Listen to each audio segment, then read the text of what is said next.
Bismillahirrahmanirrahim. Allahumma salli ala ali Muhammad sallallahu ta'ala alayhi wa sallam. Assalamu alaikum. Welcome to 365 degrees on 365. ख़वातीन और हज़रात, आज जो मौजू मैं डिस्कस करने वाला हूँ वो आपके लिए, मेरे लिए, हर इंसान के लिए बहुत ज़रूरी है। बात होगी पानी की।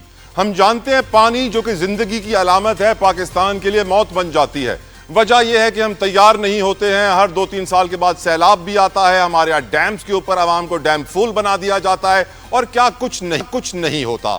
लेकिन अच्छी खबर यह है कि इस वक्त शहर कायद के अंदर 7th Karachi international water conference जारी है, जिसके अंदर बहुत सारे मौजू ज़ेरे बहस आ रहे हैं। गुफ्तगू इसी बात के ऊपर हो रही है कि पानी का सही इस्तेमाल कैसे करना चाहिए, पॉलिसी मेकिंग के अंदर क्या बेहतरी आनी चाहिए, इंफ्रास्ट्रक्चर को किस तरह इंप्रूव करना चाहिए, हमारी क्या कोताहियां हैं, मुस्तकबिल बेहतर कैसे होगा। और इसी कॉन्फ्रेंस की बदौलत एक बड़ी अहम शख्सियत जो ज्यादातर दारुल हुकूमत इस्लामाबाद में होती है, आज पाकिस्तान के फाइनेंशियल हब में है। यकीनन उनका तारुफ करवाना जरूरी समझता हूं। वैसे तो वो किसी तारुफ के मोहताज नहीं है और अपना इंट्रो भी छोटा रखूंगा ताकि उनसे ज्यादा गुफ्तगू हो सके। कराची स्टूडियो में मौजूद हैं सेनेटर मुशाहिद हुसैन सैयद साहब। Thank you so very much senator साहब। अस्सलाम वालेकुम। आपके वक्त के लिए I am really indebted and grateful for your precious time and thankful to the 7th Karachi international water conference जो आपको कराची लेकर आए और आप चीफ गेस्ट बने आज वहां पे, और ये कल और परसों भी जारी रहेगी। आज मैं आपसे पानी के ऊपर गुफ्तगू पहले शुरू करूंगा क्योंकि वो जरूरी है। क्या वजह है मुशाहिद हुसैन सैयद साहब कि पानी ने बम की जगह ले ली? पहले हमको बम की धमकी आती थी कि बम मार देंगे, एटम बम गिरा देंगे। अब हमें धमकी आती है हम आपका पानी बंद कर देंगे और फिर पानी को रोक के स्पीड में छोड़ दिया जाता है, सैलाब आ जाए। वॉरफेयर की दुनिया में, जंगों की दुनिया में पानी ने बम की जगह कैसे ली, इसके ऊपर आप रोशनी डालिए मुशाहिद साहब। अस्सलाम वालेकुम तला साहब और आपके व्यूअर्स को बड़ा अस्सलाम वालेकुम। It's a pleasure to be in your studios. देखें जी, ये आपको याद होगा कि एंशंट फोक विजडम है और पंजाब में भी, सिंध में भी लोग कहते थे फलाने का हुक्का पानी बंद कर देंगे। वो कोई जो जागीरदार होता था, जो मालिक होता था, जो जिम्मेदार होता था, वो ये धमकी देता था कमज़ोर मुजारे को या हारी को कि जनाब को किया तो मैं आपका हुक्का पानी बंद कर दूंगा। ये एक मिसाल बनी हुई है। तो मॉडर्न वर्ल्ड में भी जो पावर पॉलिटिक्स की बात करते हैं तो बुली जो है उसकी सोच तो एक ही होती है ना, चाहे वो गांव का बुली हो या इलाके का बुली हो या मुल्क में किसी को बुली करने की कोशिश करें। तो ये एक अनफॉर्चुनेट हो गया। हमारे पड़ोस में, हमारे खित्ते में कुछ बुलीज रहते हैं, या एक आध बुली तो है हमारे मशरकी जो हमसाया है हिंदुस्तान, तो उन्होंने ये थ्रेट दी थी हमें, तो उसका फिर हमने जवाब भी दे दिया। और अब उसका जवाब उनको चाइना ने भी दे दिया कि चाइना उनके ऊपर, ब्रह्मपुत्रा के ऊपर एक अपना डैम बना रहा है। तो इस हवाले से वो थ्रेट तो ख़त्म हो गई है इंडिया की तरफ से। लेकिन एक नई थ्रेट भी आई है। अफगानिस्तान ने भी कहा है कि चूँकि जब से उनके वज़ीर ख़ारजा गए हैं हिंदुस्तान, तो उन्होंने भी इंडियन प्ले बुक को फॉलो किया। उन्होंने कहा हम भी डैम बनाएंगे कुना रिवर पे, जो बाद में बनती है काबल रिवर। तो वो भी ये उसी का वेपनाइजिंग वाटर के पानी को, एक जो अल्लाह ताला ने एक नेमत दी है हमें, उसको एक हथियार के तौर पर इस्तेमाल करेंगे मईशत को गर्क करने के लिए और वीकन करने के लिए मुल्क को। तो ये एक अफसोसनाक पहलू है। और जो मेरा जो इंट्रो था उसमें एक और जुमला था मुशाहिद साहब के, पानी जो जिंदगी की अलामत है पाकिस्तान के लिए मौत बन गया। सैलाब हम हर दूसरे तीसरे साल देखते हैं सर। डैम्स की बड़ी बातें होती हैं, डैम्स के लिए कौम पैसे भी जमा करती है, डैम नहीं बनता है। हमें नहीं समझ में आ रहा कि सर हम क्या करें कि हम सैलाब की तबाहियों से बच सकें। आपका इस पे ओपिनियन सर? देखें जी, बड़ी इंटरेस्टिंग बात आपने जो की। देखें ना, वो कहते हैं ना अंग्रेजी में, is this thing a blessing और अ कर्स। कई जगह वो ऑयल रिच कंट्रीज हैं जो अफ्रीका की, उनके लिए तेल बहुत है लेकिन गुर्बत भी बहुत है साथ साथ। तो इशू जो है ये मैन मेड है कि एक तरफ पानी की किल्लत है। आप खुद देखेंगे, हम कराची में बैठे बात कर रहे हैं, कराची में आपको क्लीन ड्रिंकिंग वाटर नहीं मिलता। कराची में sir sorry to interrupt sir, Karachi में 2 अरब का पानी टैंकर्स के जरिए हर रोज बिकता है, 2 बिलियन एवरी डे। देखिए ना, कितनी शर्मनाक बात है कि कराची जो इकोनॉमिक हब है, जो हमारा रेवेन्यू जनरेट करता है 60-70% मुल्क का, उसमें यह हाल है कि it's all linked with governance, कि इधर पानी की किल्लत है और जब फिर पानी आता है तो वो फ्लड आता है। It's a flood and sweeps away people and homes. तो उस हवाले से मैं समझता हूँ कि हमारी जो गवर्नेंस का इश्यूज हैं, प्लानिंग ठीक नहीं है और वो काम नहीं किया, और इसीलिए जो इंटरनेशनल वाटर कॉन्फ्रेंस आज हो रही है और कल भी होगी कराची में, उसने ये बड़ा इंपॉर्टेंट इनिशिएटिव लिया है कि लोगों को इन्वॉल्व किया है। सिटीजन एक्टिविज्म, सिविल सोसाइटी, जो मेन स्टेक होल्डर तो अवाम है ना जी, उनका जो इशू है उनको हल किया जाए और अवाम खुद प्रपोजल्स दें और उनका फिर इम्प्लीमेंटेशन के लिए आगे एक वाटर कमीशन भी बनाया है उन्होंने और एक पीपल्स चार्टर भी तैयार किया है। आपका एक जुमला भी था वहां पे जो मैंने सुना, जिसके ऊपर मैं थोड़ी तफसील चाहता हूं आपसे। मुशाहिद साहब ने वहां कहा कि जिस तरह सियासत के अंदर हाइब्रिड निज़ाम है, इस हाइब्रिड निज़ाम को हमें क्लाइमेट चेंज और वाटर प्रॉब्लम्स को भी सॉल्व करने के लिए लाना होगा। Please explain what you meant Mushahid साहब। देखिए जी, हाइब्रिड से मुराद ये है कि it is a whole of system approach. हमारे यहाँ कुछ लोगों को एकदम हो जाता है कि ये हाइब्रिड में आ जाती है, क्योंकि हाइब्रिड ऑल्सो पॉलिटिकली मीन्स कि फौज भी है और सिविलियन भी है और गवर्नेंस में दोनों शामिल हैं। और एक मॉडल आपने देखा था, वैसे कुछ लोग समझते हैं सर हाइब्रिड का मतलब है कि जमहूरियत भी है और आमरियत भी है, dictatorship and democracy together. Pakistan में नहीं, मैं इस तरह नहीं कहूँगा, हमारे यहाँ क्लासिकल आमरियत नहीं है, टू बी वेरी फ्रैंक। हम फिर भी जानदार मुल्क है। मैं एडिटर था जनरल ज़ियाउल्लाह के ज़माने में, और वो महल आपके गॉडफादर थे पाकिस्तानी इस्टेब्लिशमेंट में। अगर आमरियत का नाम सुना है तो वो आमरियत देखें जब लोगों को कोड़े भी पड़ते थे। We were the freest paper, the Muslim अखबार। वो तो सर वो तो अजीब सा दौर था ना कि वीसीआर को हराम डिक्लेयर कर दिया गया था और शत्रुघ्न सिन्हा उनके घर आते थे। हाँ बिल्कुल, और वो लता मंगेशकर के गाने भी सुनते थे घर में। तो ऐसी कोई वो, और उस माने में मुस्लिम अखबार एक आजाद लेफ्ट ऑफ सेंटर लिबरल अखबार था, right under the nose of Rawalpindi and GHQ, और वो तनकीद भी करता था। मेरे जैसे लोग तो काबुल भी गए थे, हमने अफगान पॉलिसी पर उनके इख्तलाफ किया, उनकी वर्दी पर इख्तलाफ किया, और उस ज़माने में बड़ी मैं समझता हूँ कि बल्कि ज़्यादा आज़ादी थी उस ज़माने में बनिस्बत आज के दौर में। आज के दौर को तो पता नहीं चलता क्या हो जाता है। वैसे सर उस दौर का एडिटर सेनेटर बन सकता है आज के दौर में, आज के दौर का एडिटर अगले 50 सालों में भी सेनेटर बनने का ख्वाब भी नहीं देखेगा। इसकी क्या वजह है? आई थिंक थोड़ा सा ये भी है कि ये कल्चर ऑफ डिफायंस है, कल्चर ऑफ रेजिस्टेंस। थोड़ा सा आप में भी दम होना चाहिए और दानिशमंदी भी होनी चाहिए कि आप अपनी बात कह भी जाएं, सर्वाइव भी कर जाएं और अपना फोकस रहें, कंसिस्टेंट रहें। और एक और चीज़ है, अब कमर्शलाइज बड़ा हो गया। उस ज़माने में कोई हम जैसे लोग सोच रहे नहीं थे कि प्लॉट्स हों या परमिट्स हों या पैसा हो या कोई फेवर्स लिए जाएं। अगर ये काम करना है ना आपने, कल मैं हक कहना है, तो फिर आप सिस्टम से कोई फेवर्स ना लें। ये ना कहें कि मुझे वो प्लॉट दे दो, मुझे फलाना पैसा दे दो, मुझे ये कर दो। Then you have to be squeaky clean, तो then you can do that. तो उसके लिए कुछ रिक्वायरमेंट्स है। आजकल का दौर चेंज हो गया है, आजकल का दौर जरा कमर्शियल दौर हो गया है, जिसमें ज़्यादातर मेरे ख्याल में मीडिया भी कमर्शलाइज बहुत हो गया है। वापस आते हैं वाटर कॉन्फ्रेंस के ऊपर सर। हिसार फाउंडेशन बड़ा काम कर रही है सीमी कमाल, और पहली बार नहीं हो रही है वाटर कॉन्फ्रेंस, 7वीं बार हो रही है। अब पानी के हवाले से मुशाहिद साहब, आपको मालूम है कि पाकिस्तान में कितना पानी वेस्ट हो जाता है जिसको रीयूज किया जा सकता है। लोग अपने घरों के अंदर किस तरह नलका खोल के, शावर खोल के इस्तेमाल करते हैं। हमें ये रियलाइज करना होगा एज ए नेशन कि पानी एक अल्लाह की बड़ी नेमत है और इसको सही यूज करना बहुत जरूरी है। How do we do that sir? मैं आपको छोटी सी मिसाल देता हूँ। मैं रहता हूँ इस्लामाबाद में, जिस सेक्टर में मैं रहता हूँ उधर लोकल जो CDA है, कैपिटल डेवलपमेंट, उन्होंने फाइन लगाया हुआ है होजिंग पर कि गाड़ी साफ करना, जो लोग कहते हैं ना पाइप के साथ, तो ऐसी होती है तो कंप्लेंट्स हम कर लेते हैं, they are find on that. तो it has to start from the basics. उसमें सिटीजन पार्टिसिपेशन के अलावा कुछ नहीं हो सकता। सिर्फ कानून साजी से कोई नहीं फर्क पड़ेगा, क्योंकि हमारे यहाँ हर चीज़ पर कानून है लेकिन उसकी अमल दरामद नहीं है। इसमें अवाम की शमूलियत ज़रूरी है, सिटीजन्स इन्वॉल्वमेंट, सिटीजन्स एक्टिविज्म। और इसलिए मुझे बड़ी खुशी हुई आज सीमी कमाल साहिबा की जो हिसार फाउंडेशन है, उन्होंने ये इनिशिएटिव लिया। इसमें लोगों को शामिल कर रहे हैं, सिविल सोसाइटी, NGOs, आम लोग जो हैं, एनवायरमेंटलिस्ट, एक्टिविस्ट, आप जैसे मीडिया के लोग भी, कि वो इसको आगे लेके चलेंगे। उसके बगैर काम नहीं चलेगा। वैसे सूबों के दरमियान तो पानी के ऊपर सर बड़े गर्मा गर्मी हो जाती है। आपने देखा बॉर्डर पे एहतजाज शुरू हो जाता है, वकील निकल आते हैं और फिर बहुत कुछ होता है। अब ये किस तरह सॉल्व होगा? पाकिस्तान का जो पानी का मसला है ये किस तरह सॉल्व होगा? किस तरह सूबों के दरमियान एक अंडरस्टैंडिंग क्रिएट होगी और सूबे ये कहना बंद करेंगे मेरा पानी मेरी मर्जी? देखें जी, इसके लिए एक मिसाल आपके सामने है।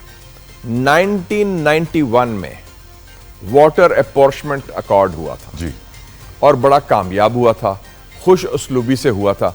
और क्यों हुआ था, कैसे हुआ था? सिर्फ ये चीज़ थी कि आपने चारों सूबों को एतमाद में लिया, आपने चारों सूबों से मशवरा किया और चारों सूबों के जो मुंतखब नुमाइंदे थे वो एक टेबल पर बैठ के उन्होंने ये वो फैसले किए।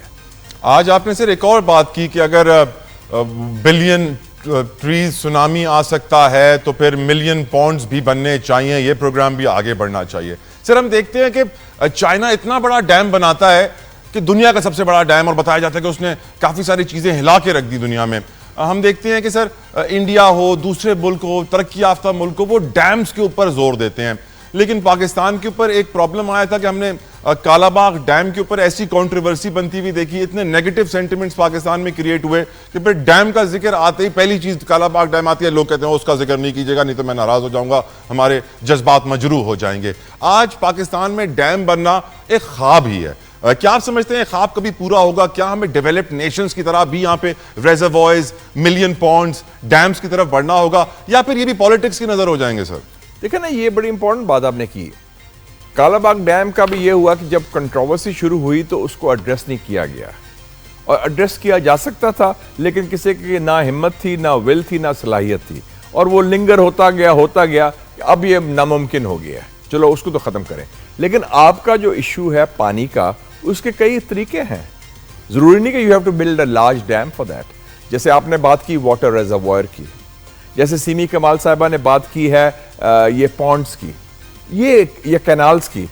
ऐसे इश्यूज आप लेके आए जिनसे लोगों को फीलिंग हो कि हमें भी स्टेक होल्डर्स हैं और हमें इससे कोई नुकसान नहीं होगा। और अगर कोई फुकदान है एतमाद का, अगर ट्रस्ट डेफिसिट है सूबों के दरमियान, कालाबाग डैम में एक दो वाकया हुआ था कि पानी पंजाब ने शायद सिंध का रोका था और वो बुनियाद बन गया उस चीज़ का कि ये ट्रस्ट डेफिसिट है, तो उस ट्रस्ट डेफिसिट को दूर किया जाए। क्योंकि after all we live in under the same tent, the federation of Pakistan, जिसमें सब बराबरी का मुकाम है इर्रिस्पेक्टिव ऑफ पॉपुलेशन और रिसोर्सेज। आपकी नज़र में सर पाकिस्तान को अपने पानी को यूटिलाइज करने के लिए और ज़्यादा से ज़्यादा लोगों तक ये नेमत पहुंचाने के लिए हमें क्या करना होगा? क्या सिपा सालार को खुद इंटरवीन करना होगा, या फिर आपको लगता है शहबाज शरीफ साहब को कुछ पॉलिसी मेकिंग में इंप्रूवमेंट लानी होगी, हमें अपनी मैनेजमेंट इंप्रूव करनी होगी? क्योंकि देखा यही जा रहा है कि पाकिस्तान का जो अपर हिस्सा है उसके पास तो पानी बहुत है सर। KPK में, पंजाब में पानी की वो शॉर्टेज नहीं है जो बलूचिस्तान और सिंध में स्पेशली है। आपकी नज़र में क्या हमारे प्राइम मिनिस्टर को इस इशू को रिलेट करना चाहिए? कराची का जो वाटर प्रोजेक्ट है सर, वाटर लाइन है, वो कोई 70 बिलियन रुपीस की बननी है, जो कि कई सालों से नहीं बनी है। सैडली हम 70-80 अरब रुपए गंदुम के जाया होने पे रिलीज कर देते हैं सर, लेकिन वाटर प्रोजेक्ट पे टाइमली रिलीज नहीं करते हैं और फिर वो 400 अरब का हो जाता है और फिर उसके लिए बड़ी प्रॉब्लम्स हो जाती हैं। आपकी नजर में how do we utilise our water resources properly to satisfy everyone sir? देखिए जी, बुनियादी चीज है, you have to declare a water emergency. ये एक हंगामी सूरत हाल पैदा हो गई है and we have to treat it on a war footing, और उसमें मोबिलाइज करें सबको। सबसे मुराद मेरी है, चाहे आप खाकी में हैं या मुफ्ती में हैं, it's a national cause. Covid में क्या किया था आपने? सबको मोबिलाइज किया था, you had the desired results. आपने न्यूक्लियर बॉम्ब बनाया था, आपने सबको मोबिलाइज किया था, you had the desired results.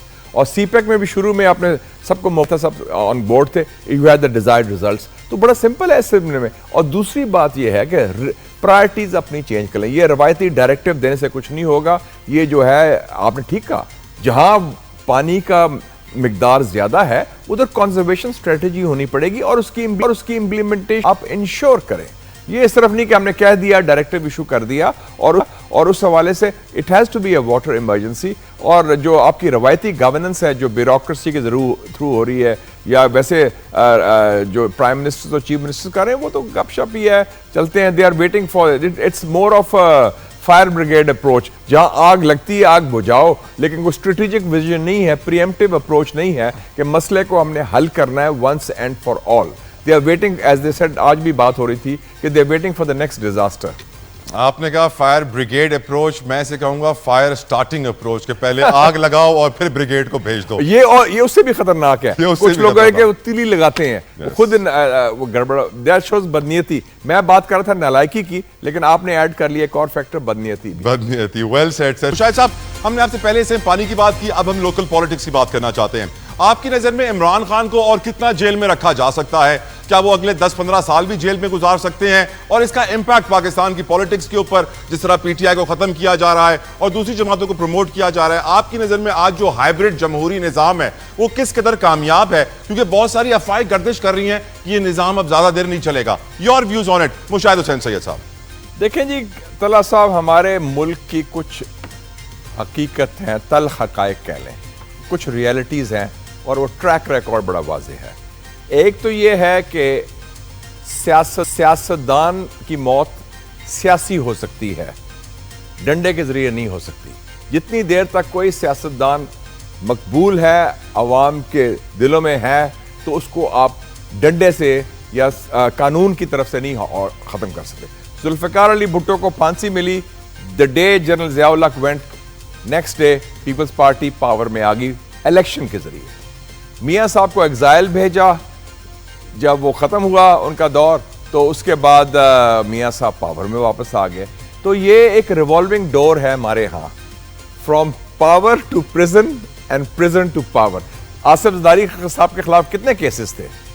वही जिन्होंने केसेस की उनके खिलाफ गुलाम इसहाक खान साहब ने उनकी हलफ बर्दारी की एज ए फेडरल मिनिस्टर 1993, क्योंकि उन्होंने मियां साहब को निकालना था। तो ये हमारा रिवॉल्विंग डोर है, इसमें कोई हरफ आखिर नहीं। आई एक्सपेक्ट कि 2026 में कैदी नंबर 804 जो हैं वो इंशाल्लाह रिहा हो जाएंगे। बहुत बड़ी खबर दे दी है मुशाहिद साहब ने कि 2026 में कैदी नंबर 804 को रिहाई मिल जाएगी। और ये भी मैं बताता चलूं कि उनकी रिहाई होने वाली थी पिछली नवंबर 2024 में। ट्रंप का इलेक्शन 5 नवंबर को हुआ, 10 नवंबर को उनके मुज़ाकरात शुरू हो गए थे एस्टेब्लिशमेंट के साथ और रिहाई का फैसला भी हो गया था, और 22 नवंबर को उनकी रिहाई होनी थी। लेकिन कुछ उनके इमरान खान साहब की पार्टी में भी उनके नादान दोस्त हैं, वो कहते हैं ना नादान दोस्त वो एक दुश्मन से ज़्यादा खतरनाक होते हैं। उन्होंने कहा नहीं जी हम 10 लाख लोग लेके आएंगे, 26 को ये करेंगे वो करेंगे, वो सारा सैबोटाज हो गया। वरना he was going to be a free man in November 2024। November 2024 Imran Khan आजाद हो चुके होते अगर पीटीआई के नादान वर्करों ने हमाकत न की होती। मुशाहिद हुसैन सैयद साहब, नादान दोस्तों ने या कायदीन ने, जो भी कायदीन ने हमाकत न की होती। मुशाहिद साहब का बड़ा यहाँ पे इंकशाफ, बड़ी खबर उन्होंने दी। मुशाहिद साहब, अब हम ये जानते हैं कि सियासत के असरात सर इकोनॉमी के ऊपर भी होते हैं, सोसाइटी के ऊपर भी होते हैं। इस वक्त जो मौजूदा पाकिस्तान में सियासत है उसके असरात इकोनॉमी के ऊपर हम देखते हैं तो 47% पॉवर्टी रेट है, यानी 12 करोड़ के करीब लोग 2 वक्त की रोटी से महरूम है सर। अगर हम बात करें सोसाइटी की तो मुशाहिद साहब आजकल रोज हम देखते हैं कि बच्चों के साथ रेप केसेस, ज्यादती की खबरें लगी होती हैं और हम नहीं रोक पाते उन्हें। हमारी सोसाइटी के अंदर बहुत सारी बुराइयां, बीमारियां, चोरी, फ्रॉड, लूट मार, ऑनलाइन आपका फोन एटीएम कार्ड ब्लॉक हो गया है, अपना नंबर दीजिए, बहुत कुछ हो रहा है इस वक्त सोसाइटी के अंदर, इकोनॉमी के अंदर, which we are not proud of. What do you see? इसकी वजह आप समझते हैं हमारे मुल्क के लीडर्स ही हैं, पॉलिसी मेकर्स ही हैं, पॉलिटिशियंस ही हैं, जिनकी नेगेटिव पॉलिसीज ने ये इंपैक्ट दिया है? मुशाहिद साहब बिल्कुल जी, मैं समझता हूं कि देखिए ना, जो फोकस हो गया है करप्शन को खत्म नहीं करना, गवर्नेंस को ठीक नहीं करना, किस्सा कुर्सी का। अब आप देखें 27 अक्टूबर ब्लैक डे है कश्मीर के हवाले से, यकजहती का हम इज़हार करते हैं मकबूजा कश्मीर में, कश्मीरी अवाम की जद्दोजहद में। उधर कश्मीरी अवाम इंडियन मकबूजा कश्मीर में क्या ब्लैक डे मना रहे थे, और इधर क्या हो रही थी कि हम कब्जा कौन करेगा। अब नई जो तख्त है छोटा मोटा मुजफ्फराबाद में, आज़ाद कश्मीर में, आपस में कंसल्टेशन हो रही है। भाई खुदा का नाम ले, आपके पास गवर्नमेंट्स मिली हुई हैं पूरे पाकिस्तान में, और क्या चाहिए? बस करें, इतना हिर्स और हवस सर, वो भी कब्जा करना। चौथा प्राइम मिनिस्टर लाने की कोशिश हो रही है एक टेन्योर में। मुशाहिद साहब, एक टेन्योर में, दिस इज अ जोक। और क्या कर रहे हैं हम? अपना कश्मीर कॉज को डैमेज कर रहे हैं अपनी छोटी मोटी कुर्सी की खातर। और कुर्सी लेके क्या करेंगे आप? कोई कश्मीर को आजाद करेंगे? नहीं। सम पर्क्स, कुछ लोग वजीर बन जाएंगे, कुछ और लोगों को खाने का मौका मिलेगा, जिन्होंने खाना खा लिया था वो फारग हो जाएंगे, नए खाने वाले आ जाएंगे। I mean this is just nonsense.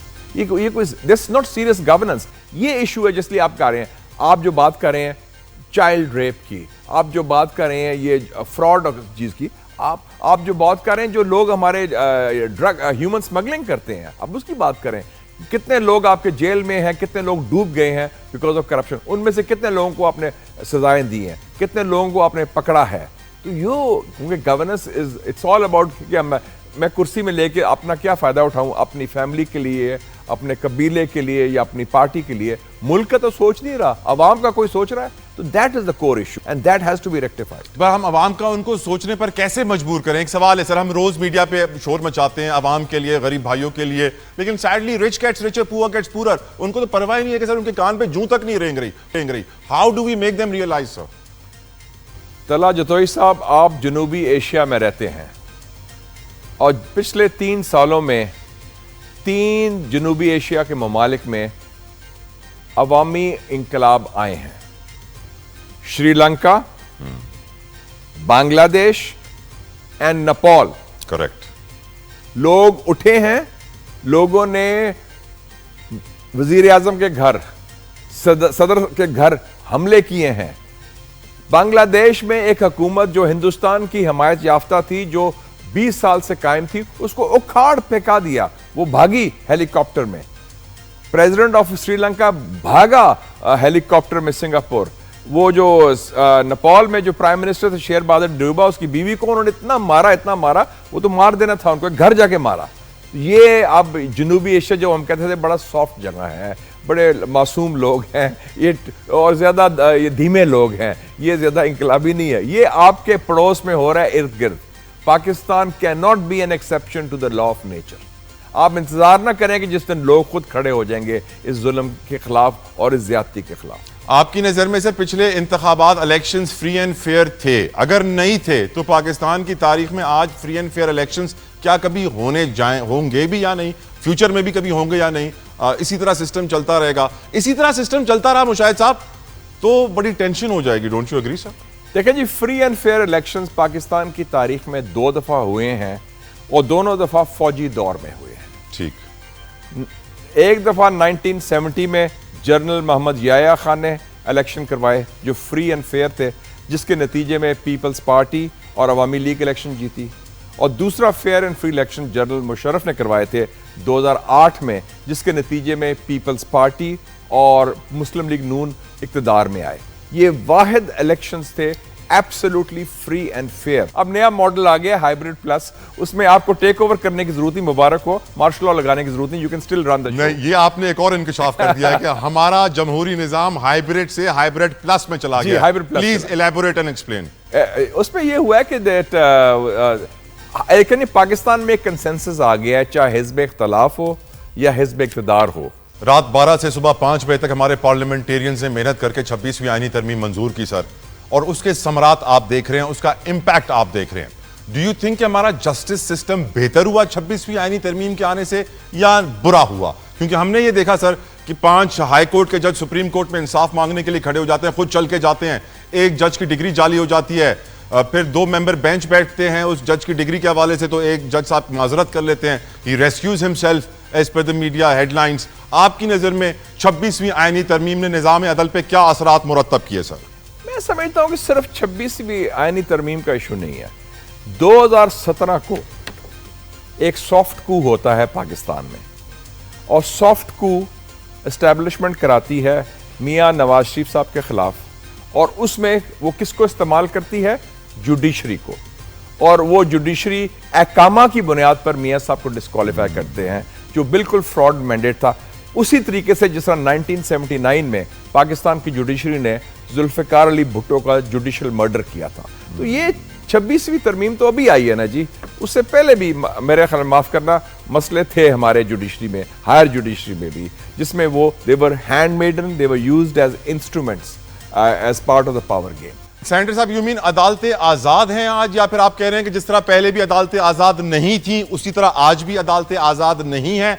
क्या गरीब आदमी को इंसाफ मिल सकता है? क्योंकि सर वही है ना, जिसकी जेब में बहुत सारा पैसा हो वही अदालत जाएगा, जिसके पास 20-25 साल हो वही अदालत जाएगा। निजाम अदल हमारे दीन के अंदर भी बहुत इंपॉर्टेंट है। How do we fix it sir? देखिए जी, be very clear, throughout our history हमारे कानून जो होता है, लागू होता है, वो लावारसों के लिए होता है, जिनका कोई आगा पीछा नहीं। जो VIPs हैं, जो अमीर हैं, जो पावरफुल हैं, उनको लॉ और justice has never applied. So ये we should accept this reality. जिस दिन वो अप्लाई होगा वो हो जाएगा का मामला ठीक। क्या कहा था विंस्टन चर्चिल ने? उसे पूछा गया हालात बहुत खराब हैं, इन्वेजन हो रही है, पूरा यूरोप फ्लैट हो गया, नाज़ी जर्मनी ने कैप्चर कर लिया यूरोप, हिटलर उनके शोर्स पर पहुंच गया। उसने कहा अदालतें काम कर रही हैं कि नहीं? आर दे डिलीवरिंग जस्टिस और नॉट? उन्होंने कहा हाँ जी अदालतें तो काम कर रही हैं। कहते देन ब्रिटेन इज सेफ, फिर हम बचे हुए हैं।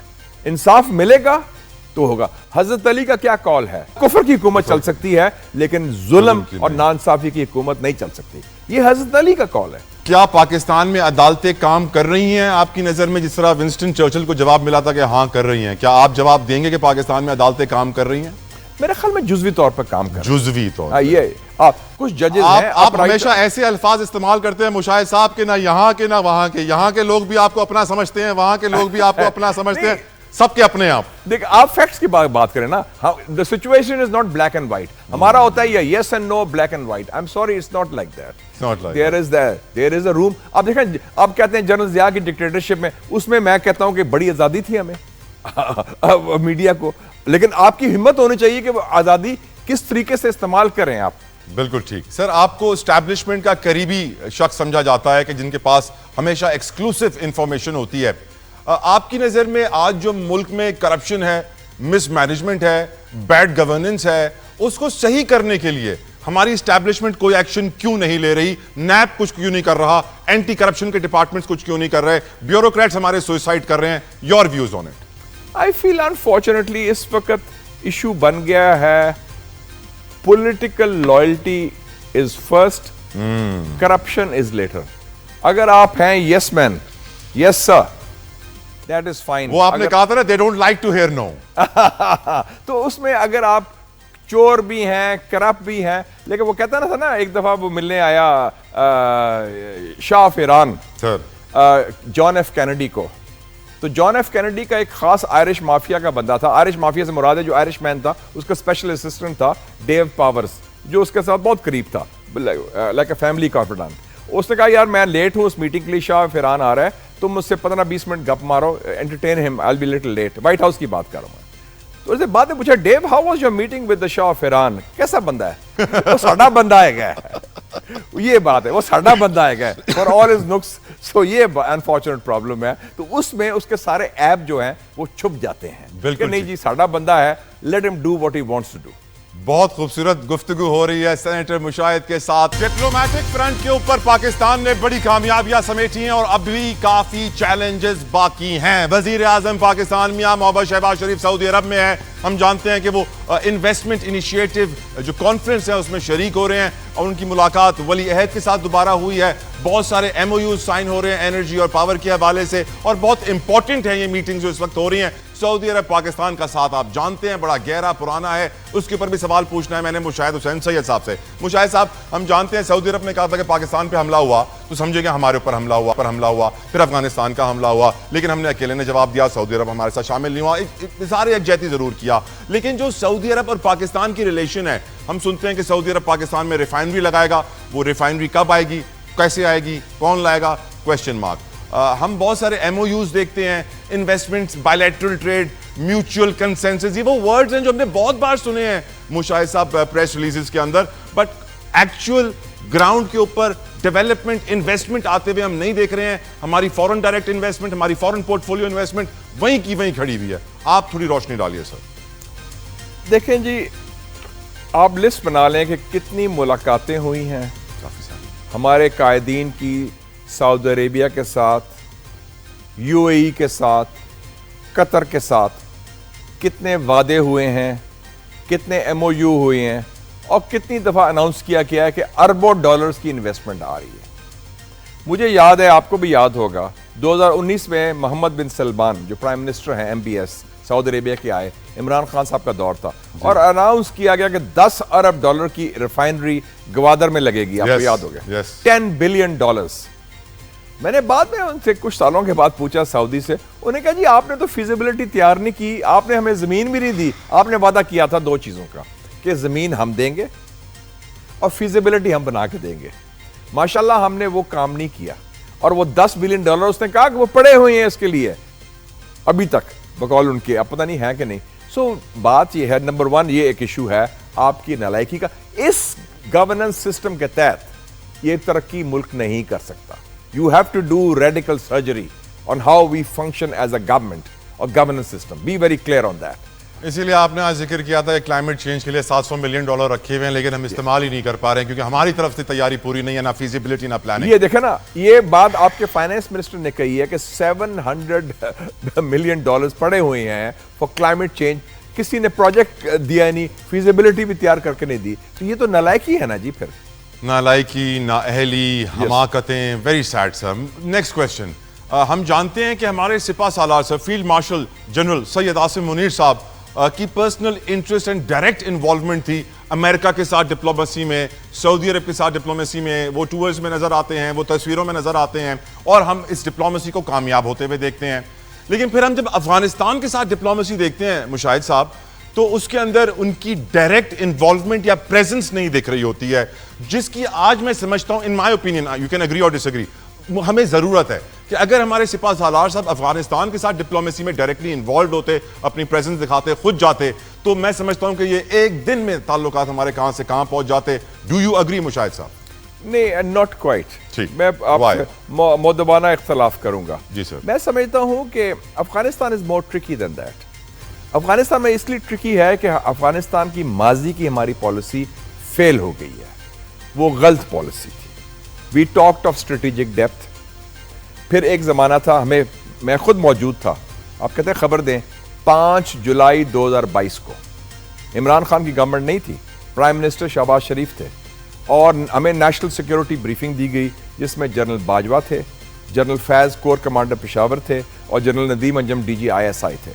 और उन्होंने कहा कि हमने फैसला किया है कि हम गुफ्तगू शुरू करेंगे, टॉक्स विद द TTP, और उसकी क्या ज़रूरत है, क्या अफादियत है, फलाना फलाना फलाना। उसमें कुछ लोगों ने इख्तलाफ किया, जिसमें मैं भी शामिल था, बिलावल भुट्टो भी शामिल था, मोहसिन दावर भी शामिल था, सेनेटर मुश्ताक भी शामिल थे। ये 3-4 लोग थे, you can count on the fingers of one hand. और बल्कि मैंने कहा कि आप मुज़ाकरात करें, हु आर योर गारंटर्स? तो जवाब मिला कि जी गारंटर्स तो अफगान तालिबान हैं TTP के, इस टॉक्स के। तो हमारी जो शॉर्ट साइटेड पॉलिसीज थी, उसमें मैंने मिसिंग पर्सन का भी इशू रेज किया। By the way, general Bajwa से मैंने क्वेश्चन किया, आर्मी चीफ थे, कि ये जो मिसिंग पर्सन हैं बलोचिस्तान के या खैबर पख्तूनख्वा के या किसी और सूबे के भी हों, ये एक दब्बा है पाकिस्तान पर, इट्स अ ब्लैक स्पॉट।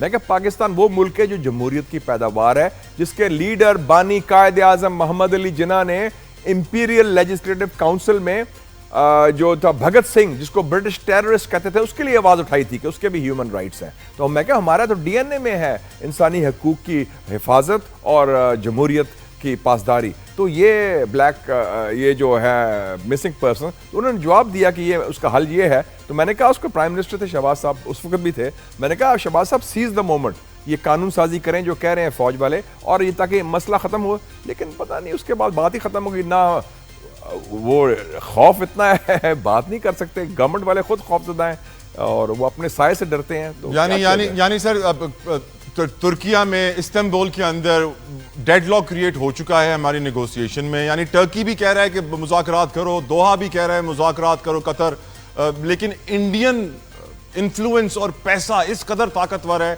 कि अफगानिस्तान लग ये रहा है कि इंडिया की साइड पे चला जाएगा, which will have serious consequences for us.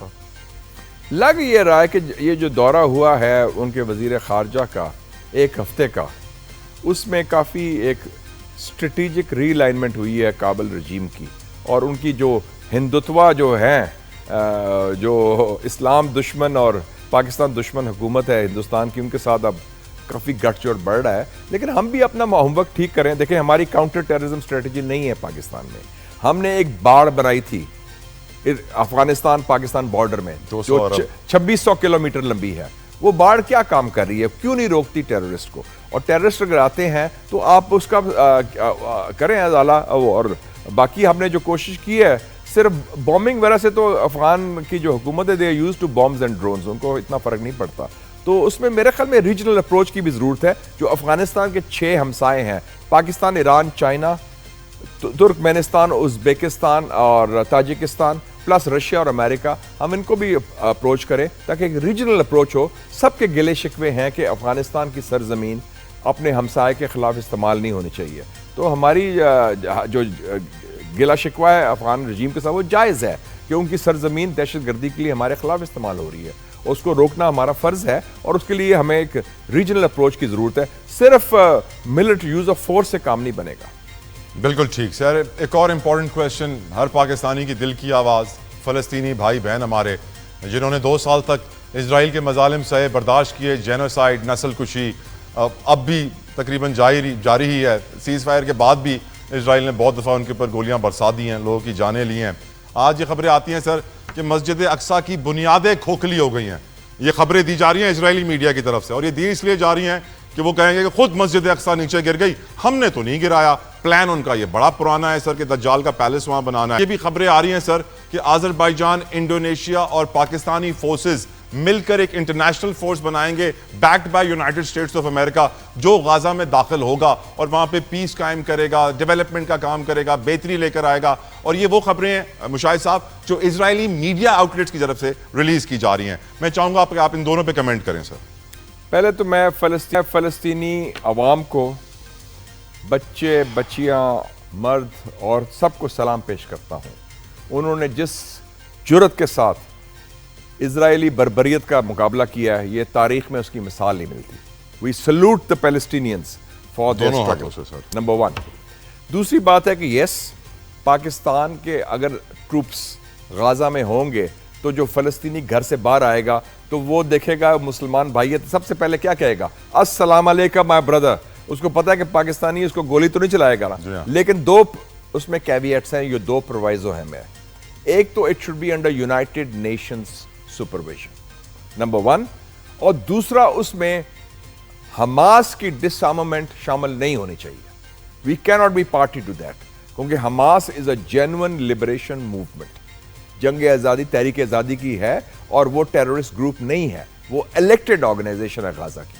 हाँ, हम उस पर अमन कायम करने के लिए, क्योंकि इजरायली निकल जाएंगे बाहर से, तो उसके लिए अगर मुस्लिम पीस कीपिंग फोर्स आती है, जिसमें आपने जिक्र किया आज़रबाईजान, तो why not, it's much better.